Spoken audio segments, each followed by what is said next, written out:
Hai semua, nama saya Imayi 22004999. Kami dari kumpulan 6 akan berkongsi tentang postnatal depression atau dikenali sebagai kemurungan selepas bersalin. Kemurungan selepas bersalin adalah bentuk kemurungan klinikal yang bermula selepas kelahiran bayi.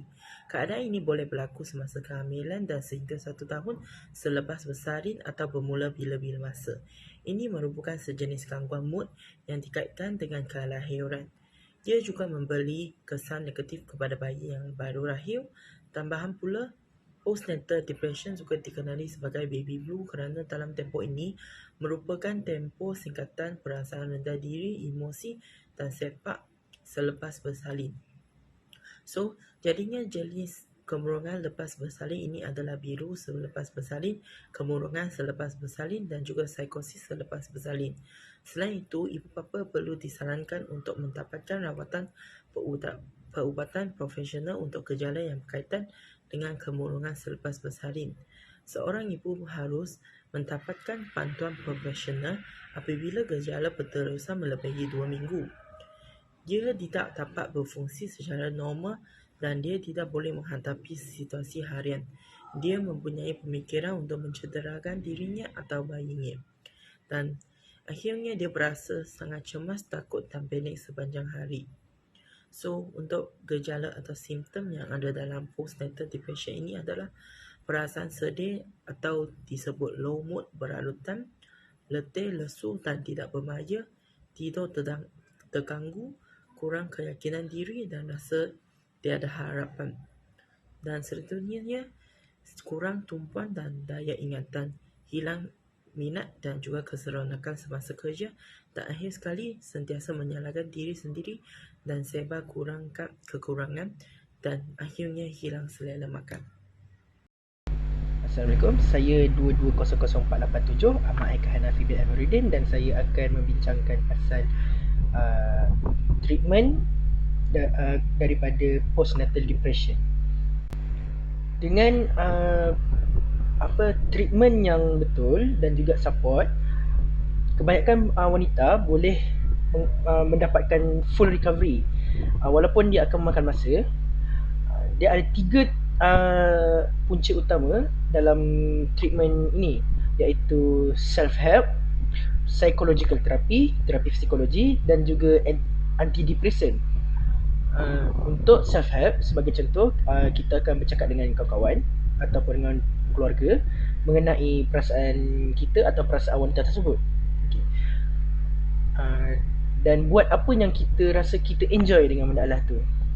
Kita enjoy, contoh kita enjoy main bola ke. Tapi untuk wanita kemungkinan besar untuk kita enjoy, sebagai contoh kita enjoy dalam membaca buku, dalam menjahit. Okay.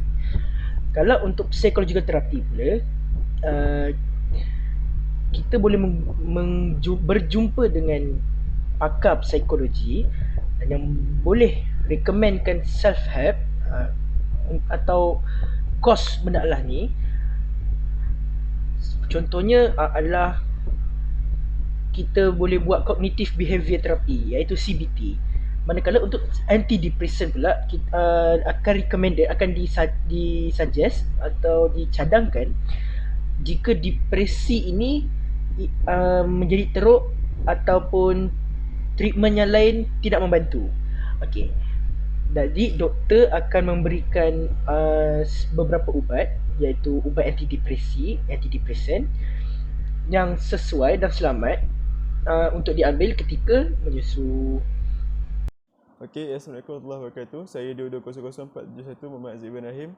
So, sekarang saya akan explain lebih mengenai fasa depresi selepas bersalin ataupun masalah mental selepas bersalin.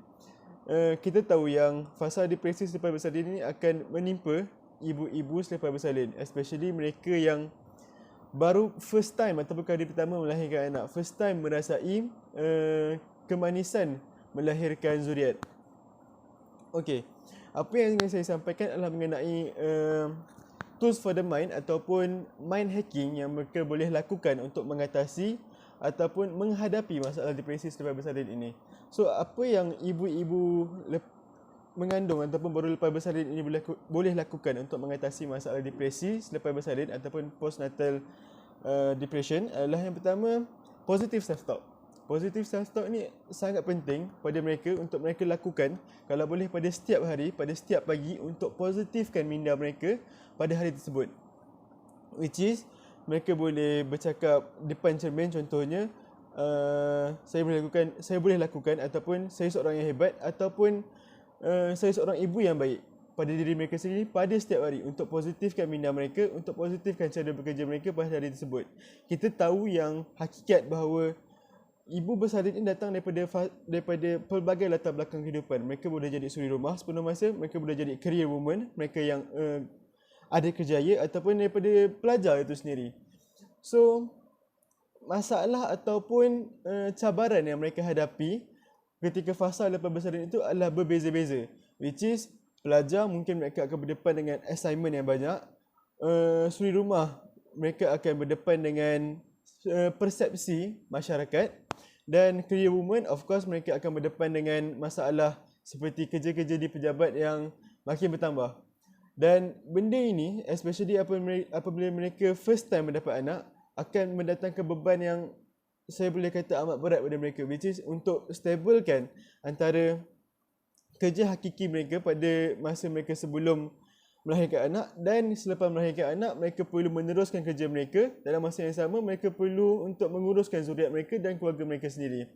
Which is, benda ni bukan satu perkara yang mudah dan berdepan dengan stigma masyarakat bahawa seorang ibu tu perlu menumpukan perhatian lebih pada anaknya. Benda tu tak salah, tapi secara tidak langsung benda tu memberikan tekanan yang ramai tidak sedar pada ibu mengandung. Apatah lagi pada mereka yang mengalami masalah perhubungan jarak jauh ataupun PJJ, yang mana suami dan keluarga mereka berada jauh untuk support, memberikan moral support dan juga untuk membantu mereka. So mereka perlu lakukan pelbagai kerja sendirian. So self-talk, positive self-talk ini sangat-sangat penting untuk mereka memastikan minda mereka berada pada satu level ataupun tahap yang stabil untuk mereka meneruskan hari mereka, meneruskan pekerjaan harian mereka dan menguruskan anak-anak mereka dengan keadaan yang lebih tenang dan lebih rasional. Seterusnya, apa yang mereka boleh lakukan adalah dengan enhancing confidence ataupun menambah confidence diri mereka. Kita tahu sebagai contoh career woman, stigma masyarakat adalah lepas ada anak, oh dia ni dah tak boleh perform macam selalu. Dia ni student, lepas ada anak dah tak boleh perform macam selalu. Dia ni suri rumah, lepas ada anak dah tak boleh nak urus rumah macam biasa. So, apa yang boleh mereka lakukan adalah enhance confidence diri sendiri ataupun meningkatkan confidence diri mereka sendiri. Which is, apa yang boleh mereka lakukan adalah buang stigma masyarakat itu pada diri mereka, buang segala bebanan yang masyarakat letakkan. Sebagai contoh, apabila career woman ni dah ada anak, oh dia dah tak boleh buat kerja yang baik, dia dah tak boleh perform macam sebelum dia beranak sebab dia punya tanggungjawab kena letak lebih pada anak dia. Tak, mereka kena enhance confidence level dia orang sendiri untuk make sure, okay, aku dah ada anak ni, aku akan buat lebih baik. Apa orang cakap aku tak akan ambil tahu. Yang aku tahu, aku akan buat kerja aku dengan lebih baik, aku akan perform dengan lebih baik. So benda tu secara tak langsung akan enhance dia punya confidence level dan buatkan mereka lebih yakin dengan diri sendiri, dan secara tak langsung stres mereka yang stigma masyarakat ini letak akan mula berkurang. Dan seterusnya, apa yang boleh mereka lakukan juga adalah meletakkan goal setting pada diri mereka sendiri. Goal setting ni bukanlah sesuatu yang menambah beban, tapi sesuatu yang menunjukkan mereka arah tuju yang mereka akan lakukan. Which is, kita tahu, sebagai contoh, seorang pelajar ataupun seorang suri rumah lepas ada anak, ataupun seorang career woman itu sendiri lepas ada anak, mereka akan secara tak langsung, secara naturally, hasrat seorang ibu adalah untuk melihat anak mereka membesar dengan lebih baik, lebih daripada apa mereka dapat, lebih daripada apa mereka mampu beri. Which is, letakkan goal setting itu adalah bermaksud sama ada mereka letakkan goal setting pada mereka punya kerjaya, pelajaran ataupun cara kerja mereka, ataupun goal setting untuk mereka membesarkan anak mereka. Which is, yang pertama mungkin mereka boleh letakkan, okay, aku dah ada anak, aku nak kerja aku, kalau sebelum ni aku boleh siapkan 4 ke 5 proposal, aku boleh siapkan 10 proposal macam tu. Ataupun, okay, aku dah ada anak,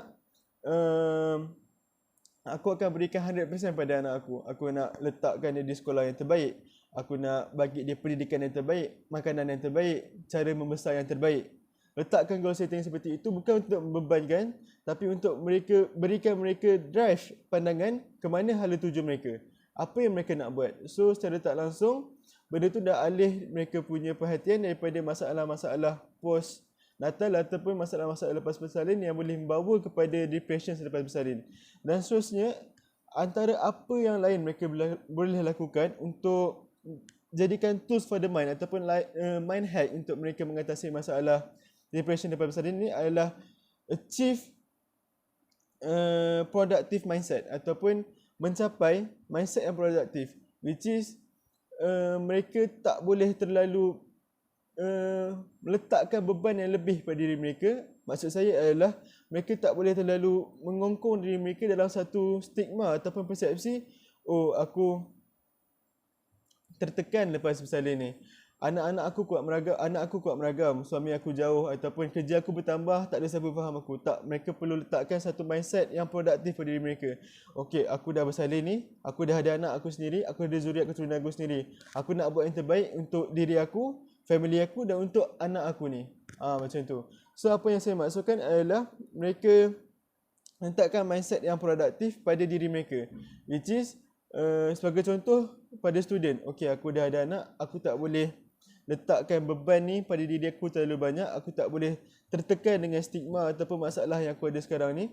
Aku kena jadi lebih produktif. Sebagai contoh, kalau sebelum ni dia ada terlibat dengan aktiviti persatuan, teruskan terlibat dengan aktiviti persatuan, teruskan jadikan diri mereka lebih produktif pada hari ke hari dan masa ke semasa.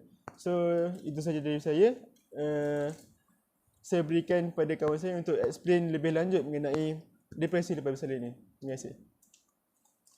Assalamualaikum warahmatullahi wabarakatuh.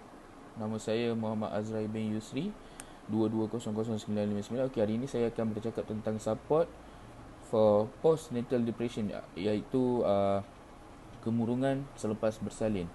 Okey, sokongan yang boleh diberi daripada pihak lelaki ataupun para suami adalah dengan memberi sokongan emosi kepada pasangan mereka. Contohnya, mereka mendengar masalah pasangan dan menunjukkan sifat empati kepada pasangan mereka. Yang kedua adalah bantu pasangan untuk mengenal pasti keperluan asas yang mereka perlukan. Okey, yang kedua adalah untuk meluangkan masa bersama pasangan. Contohnya, mereka berada bersama isteri mereka secara fizikal, dengan contohnya bekerja dari rumah, dan meluangkan masa yang berkualiti bersama pasangan mereka. Okey, yang ketiga adalah menggalakkan penglibatan sosial, iaitu dengan bantu pasangan mereka untuk mengeratkan hubungan bersama rakan-rakan dan keluarga. Okey, selepas itu yang keempat adalah berkongsi kerja rumah.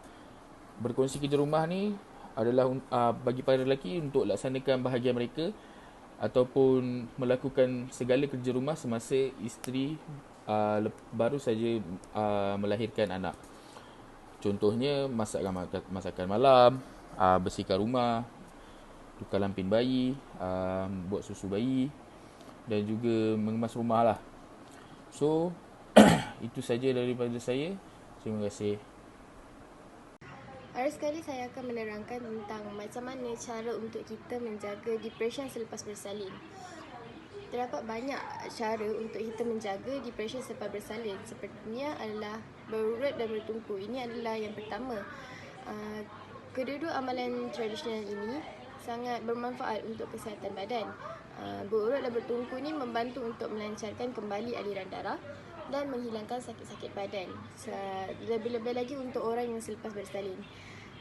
Ia juga adalah juga untuk melancarkan lagi pengeluaran darah nifas.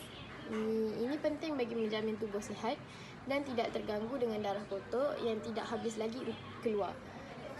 Bertungku juga membantu untuk mengecutkan kembali rahim seperti sedia kala. Ini boleh dilakukan oleh bidan-bidan yang berpengalaman dan mereka yang arif dalam bidang perbidanan. Yang kedua adalah dengan banyakkan berehat. Untuk ibu-ibu yang selepas bersalin semestinya akan kekurangan tenaga kerana telah menggunakan tenaga sewaktu bersalin. Jadi semasa tempoh berpantang, rehat merupakan suatu tempoh pemulihan yang sangat penting. Jadi di sini cuba cari waktu semasa bayi tidur untuk tidur seketika atau merehatkan diri seketika. Sekiranya berpantang sendiri, abaikan semua kerja-kerja rumah dahulu sehingga betul-betul sihat dan bertenaga untuk melakukan kerja-kerja rumah. Yang ketiga adalah semestinya dengan makan makanan yang sihat dan berkhasiat. Pentingnya makanan yang sihat adalah supaya badan kita cepat sihat dan tenaga cepat pulih selepas melahirkan anak. Juga untuk memastikan luka bersalin cepat sembuh. Setelah 9 bulan mengandung dan menghadapi pelbagai perubahan hormon, tempoh berpantang amat diperlukan untuk memastikan keseimbangan hormon yang stabil dan emosi yang tenang. Jadi berikut adalah 3 cara yang telah saya huraikan untuk menjaga emosi ataupun depression ibu-ibu mengandung selepas bersalin ataupun ibu-ibu melahirkan selepas bersalin.